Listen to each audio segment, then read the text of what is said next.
Right, welcome to Albion TV, James. Just a quick look back at last week. Good to get the second win in the cup in some difficult conditions. Yeah, no, it was pretty tricky. Early start, 4 AM, leave Plymouth, a couple of flights, and arrived at Stirling, and it was pretty wet and windy. So yeah, really happy to come away with 5 points and top the group. Nice. I'm going to set you up nicely now for the next round against Munster, who are also looking pretty good this year. Yeah, no, Munster always. All the Irish teams take this competition really seriously. The British and Irish Cup, you know, it's their kind of main cup competition after the Heineken for them. So yeah, it'll be a tough game, both home and away. If we can get a win at home and then see what we can do away from home, then we should be able to top the group, or at least go through as a best qualifier and hopefully go for the quarterfinals, which Albion hasn't done for a while. Yeah, it was a shame to have Herbie come off though. Quick update on how he's doing? Just his ankle still. You know, he felt really good last week. He was keen to play. Unfortunately, after 20 minutes, he just had a reoccurrence, and you know, he said he was better off not being on the field. And it's just something we have to monitor now. And you know, we don't want to rush him back. Next time he comes back, we want him fully fit and playing 5 or 6 games on the bounce, not a week here and a week there. So yeah. Frustrating for us, frustrating for him, and he's pretty disappointed he's not been playing a lot this year at all. No, understandably so. How easy is it, both as a player and a coach, to switch mindsets between the British and Irish Cup and the Championship? Yeah, pretty easy. I mean, I've just taken every game as it comes. I always want to win a game of rugby, so it hasn't really made any difference to the BNI or the league. The only thing I would say with the BNI Cup is that I've been able to maybe give a guys chances that I haven't in the league, and fair play, some of them have taken that chance and you know, be playing against Jersey this weekend. So it was a good way to get the whole squad playing games. It was good to rest a couple of boys that had played a lot of rugby, like Rob Langley and Reece Oakley and Smacky, and it gets them fresh and they're ready for for Saturday for Jersey. Yeah, and with those 2 wins over Nottingham and Stirling, how easy has selection been this week? It's been pretty difficult. You know, there's probably 24 or 5 players that were in my mind. And I could only pick 22, so there was some disappointed people, some disappointed players, sorry. But they understand that I'm just trying to pick the best team that I think is going to beat Jersey. Yeah. And next week's a different matter against Bristol, so they could have a chance then.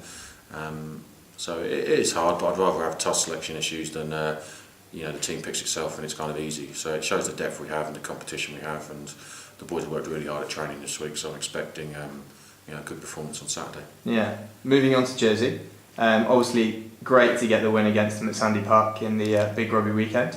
What are you expecting from them this time around? Not a lot of difference really. They're a very physical side, great set piece, well coached, well drilled, well organised. What will be a big challenge for us is we're going to their backyard, and it's a hard place to go. Yeah. A lot of teams don't get wins there. If the teams do, they're always really tight. So I expect a massive physical challenge up front.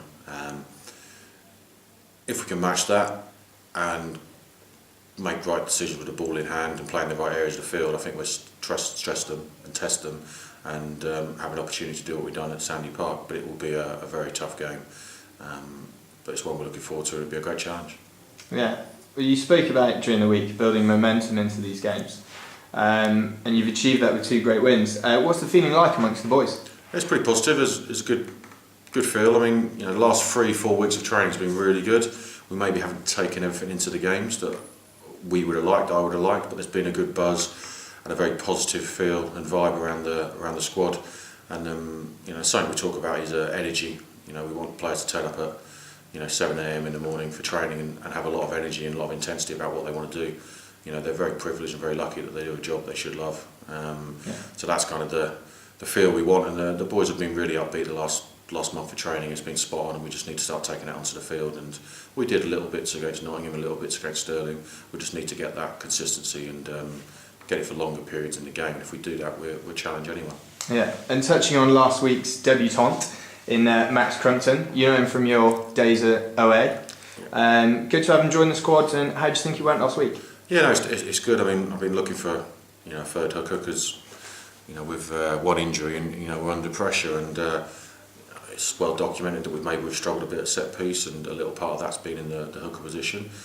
So we brought Max in. It wasn't perfect last week, but he gave a lot of energy.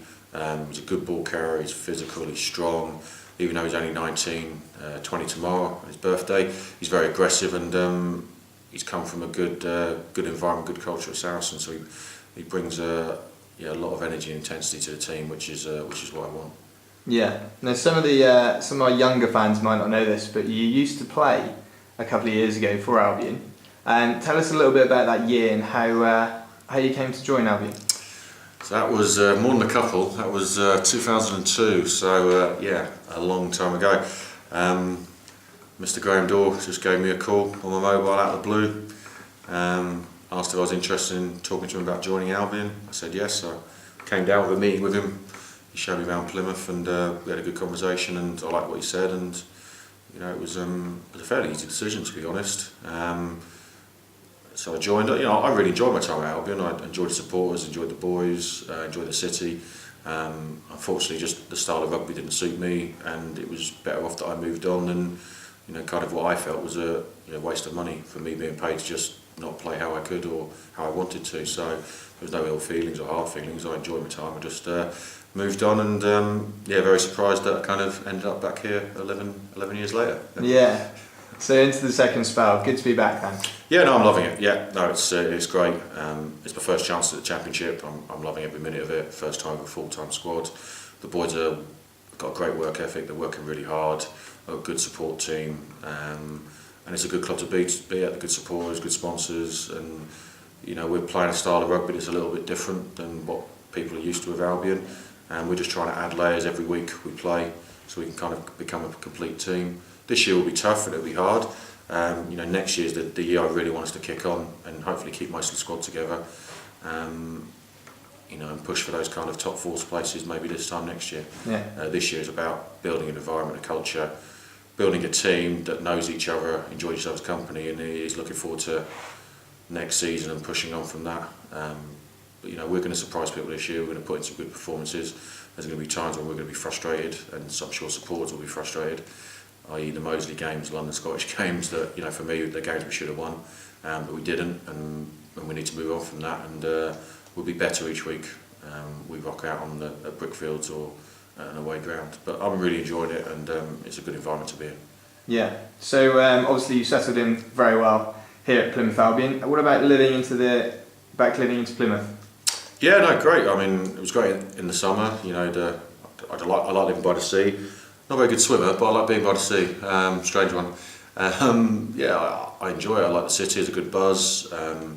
Now with all the kind of students back, it's quite a young vibe in the city, and I enjoy it. And I like the surrounding area as well. Just go across the bridge, and you've got some great beaches there. Or head towards Exeter, and some great beaches there. So it's a really nice place to be, and I'm enjoying it, and I'm very happy with the decision I made 6 months ago.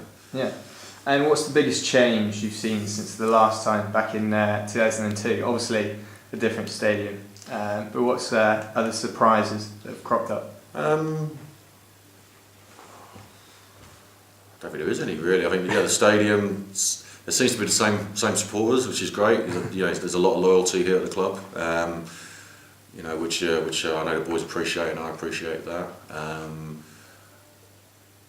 It's probably a bit more open, the club, from the committee side and the board, and with the rest of the players. When I was here previously, Carlton kept close to the chest, but that's fair enough. That's one way of doing it, and this is a different way.